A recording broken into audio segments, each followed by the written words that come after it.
कई जीते, नगर पंचायत के चेयरमैन जीते, हम साल भर यहां पे बैठे हुए हैं। साथियों और दोस्तों,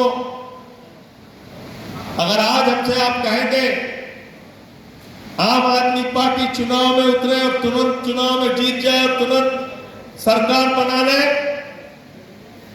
ये तब तक संभव नहीं है, याद रखना, जब तक जमीन पे मेहनत नहीं करोगे, जब तक कार्यकर्ता गांव गांव में नहीं जाएगा, जब तक जनता के मुद्दों को नहीं उठाएगा। जनता के लिए लड़ोगे तो जनता आपका साथ देगी। और इसलिए आज जो चीजें बताई गई है आपको, पार्टी का सदस्यता अभियान चलाना है, विधानसभा और ब्लॉक की कमेटियां बनानी है, गांव गांव में आपको जाना है।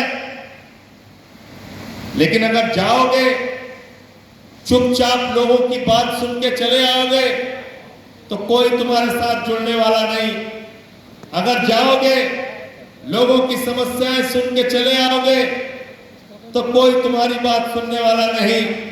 अगर जाओगे आम आदमी पार्टी की बात एक तरफा करके वापस चले आओगे तो कोई भी तुम्हारी बात को सुनने वाला नहीं है। इसलिए जहां पर जाओ वहां की स्थानीय समस्या, लोगों के जो मुद्दे हैं उसके बारे में बातचीत करो और उन मुद्दों पर स्थानीय स्तर पे संघर्ष करो, लड़ाई करो, उनके लिए अधिकार दिलाने का काम।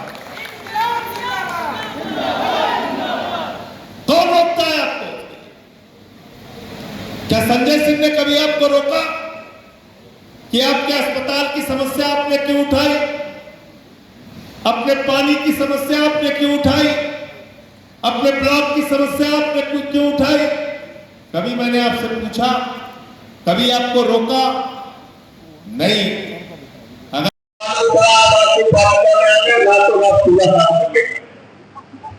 रातों रात और सुबह हम पहुंचे तो आधा ट्रैक्टर पूरा सती बचा था, उस कूड़े को हम लोगों ने साफ किया, उस स्थान को साफ किया।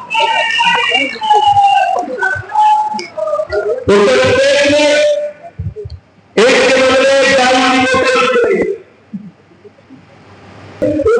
मार्च को पूरे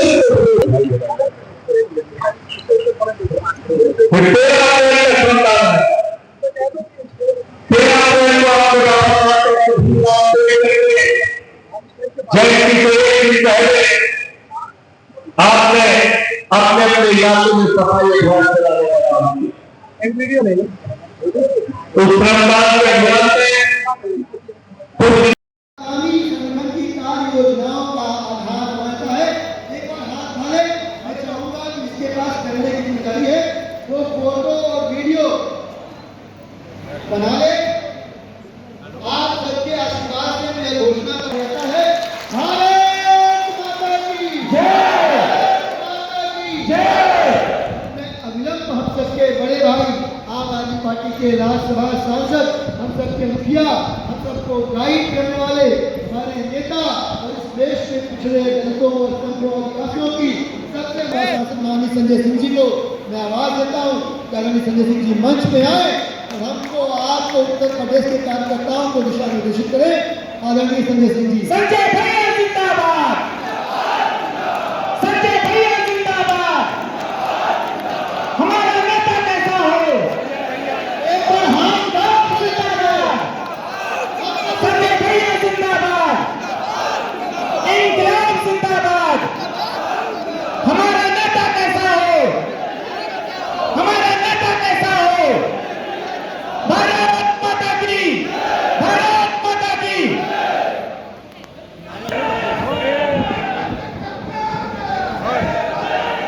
बैठ जाए, सब लोग बैठ जाए।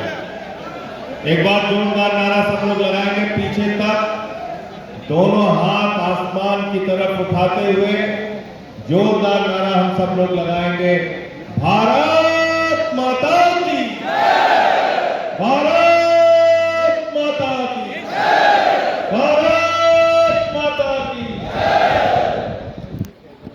का समय नहीं गवाऊंगा और इसलिए सबसे क्षमा चाहता हूं। साथियों और दोस्तों,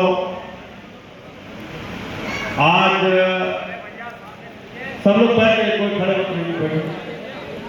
समय के बाद हम सब लोग इस सम्मेलन के माध्यम से एक दूसरे से मिल रहे हैं और अभी 13 बिंदुओं का प्रस्ताव आप लोगों ने पारित किया है और जो प्रस्ताव आपके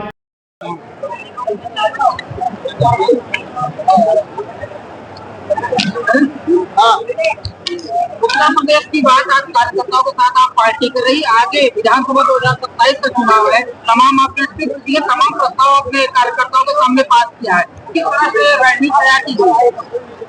देखिए, आज अपने कार्यकर्ताओं से मैंने ये कहा है कि 24 घंटे में 1 घंटे देश के नाम, उत्तर प्रदेश के नाम आप दीजिए, पार्टी संगठन की मजबूती के लिए और देश और प्रदेश के मुद्दों को उठाने के लिए। 13 सूत्रीय प्रस्ताव हमने पारित किया आज के सम्मेलन में। बढ़ते हुए बिजली के दाम, शिक्षा की बदहाली, स्वास्थ्य की बदहाली, पानी के सवाल पे जो हालत है उत्तर प्रदेश में इस वक्त, उसका मुद्दा,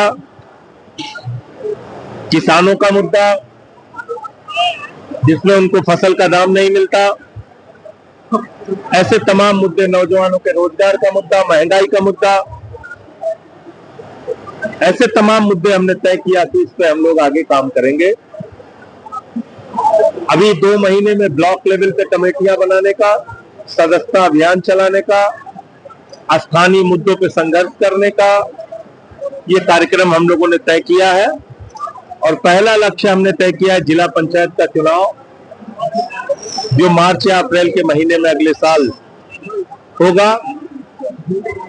आज बड़ी अच्छी बात है कि भारी संख्या में कार्यकर्ता हमारे यहाँ पर एकत्रित हुए। 3-4 मई को प्रयागराज में हम लोग अपना प्रशिक्षण शिविर भी करने जा रहे हैं पार्टी का, वहां भी और चर्चा होगी 2 दिन तक।